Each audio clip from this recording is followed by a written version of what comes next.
see. Dun sa cars. Oh, ba naman? Welcome sa aming buhay-buhay dito sa Dubai. At kung bago ka pa nga lang dito sa aming page, my name is Adja and we are the little family living here in Dubai. For today's mini vlog nga mga be, ay samahan nyo kami dahil nga ngayon ay Sunday, alam nyo na tayo ay may gala. Sa mga nakasubaybay nga sa atin mga be, alam nyo talaga na kapag ka Sunday ay lumalabas nga kami ng bahay or namamasyal kami. Kasi alam nyo naman, buong week, Monday to Friday, kami nga ay nagwo-work at si Bebeng naman ay nasa nursery. Kaya hanggat maaari ay nagpa-family time talaga kami every Saturday or Sunday, kahit ano sa dalawang araw na yan. Sinisikap talaga namin na mailabas si Bebeng o maipasyal. Dahil dito nga sa Dubai mga be, alam nyo naman na umiikot lang ang buhay ng bata. Kung hindi sila nasa nursery, nasa bahay lang talaga. Kaya every weekend talaga mga be, either magsisimba kami o pupunta lang kami sa mall para nga siya maglaro. Kasi yan lang talaga ang pinakagala ni Bebeng sa buong linggo. Dahil alam nyo naman, pagka Monday to Friday, may work nga at syempre pag uwi namin ng bahay ay medyo pagod na rin. Kaya wala na kaming energy na lumabas pa. Thank you Lord dahil nga ang off namin ni Momo ay magkasabay Saturday at Sunday. Kaya naman minsan nakalaan ang Saturday para sa mga gawaing bahay. Tinatapos talaga namin ito lahat para pagdating ng Sunday ay free na nga kami at pwede na nga kaming lumabas nang walang iniisip na gagawin pa sa loob ng aming bahay. At ito nga mga be, kami nga ay pumunta dito sa may St. Mary's. Sa ating mga kababayan na nandito sa Dubai mga be, kung gusto nyo nga na magsimba at hindi nyo alam kung saan kayo pwedeng magsimba na Catholic Church, meron dito sa may Udmet Ha. Bali, sasakay ka lang ng metro, tas baba ka sa may Udmet Ha, tas makikita mo naman yung flow ng tao. Kasi usually pag Sunday, makikita mo talaga na iisang way lang papunta yung mga tao. Dito nga sa may St. Mary's Catholic Church mga be. At tuwing Sunday nga ay may schedule din sila for Filipino Mass which is 12 p.m. Nakakatuwa nga din dito sa Dubai mga be kasi may designated area sila para nga sa mga magulang or mga adult na may kasamang baby para nga naman hindi rin makadistorbo sa mga ibang nagsisimba. Kasi diba usually kapag ka nagsimba ka ay gusto mo talaga ng peaceful. Kaya naman mayroon silang area kung saan pwedeng magstay doon yung mga magulang para nga kahit medyo maingay yung mga babies sabay-sabay silang nandoon at walang magre-reklamo dahil nga pare-parehas na may bata. At kahit nga napakainit talagang nilaban namin na makapagsimba nga kami mga be. Parang 48 degrees yan. Sunog talaga ang mga person. At si Bebe nga ay naka-outfit dyan mga be. O, tignan nyo kung gaano umawara. Hey, hey, teach me how to do it, hey. Baby, like smooth, what? Teach me how to do it. You know why? Cause all the bitches love me. All I need is a beat that's super bumpin'. And for you to back it up and up. O, diba? Sino ka dyan, anak? At talaga namang kala mo'y anak sa mayaman, pero mahirap lang naman ang magulang. Charing.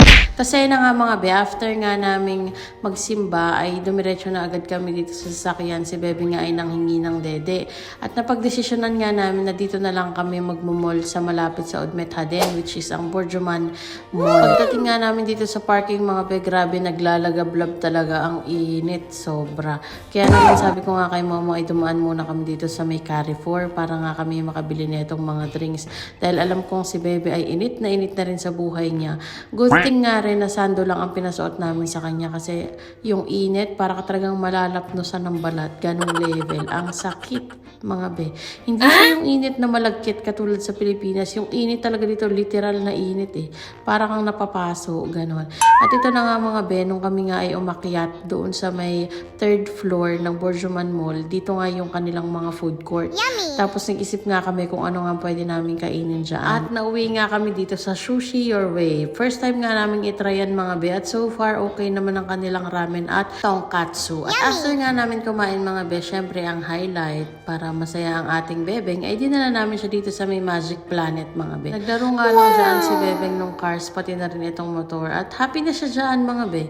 Napakasimple lang talaga ng kaligayahan ng mga baby. At natutuwa nga ako kapag kaganyaan si Bebeng. Syempre syempre as a parents mga be, naman yung goal nating lahat, talaga namang gusto nating maging masaya ang ating mga anak. Kaya naman tayo nagsisikap ay para rin talaga sa kanila.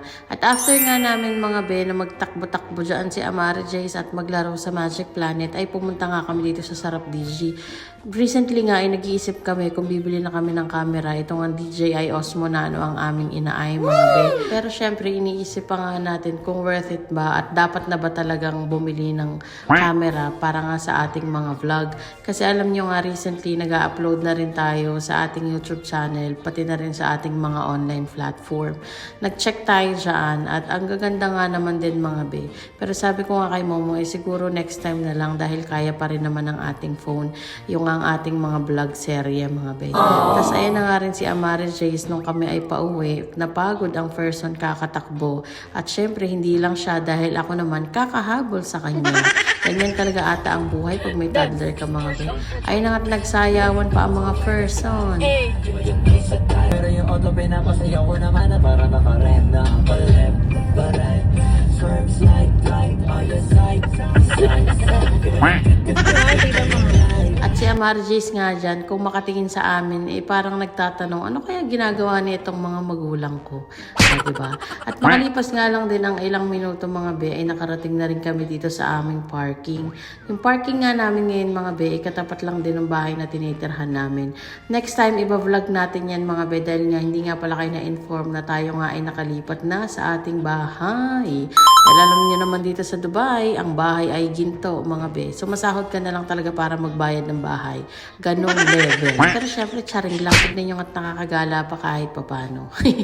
Tapos ayun na nga mga be, hanggang dito na lang muna ang ating vlog sa ating buhay-buhay dito sa Dubai. At sa ating mga followers dyan, kung may mga gusto kayong malaman or gusto nyong i-vlog namin dito sa Dubai, just comment down below mga be at gagawin natin yan. Don't forget to like, follow, and share. Paalam!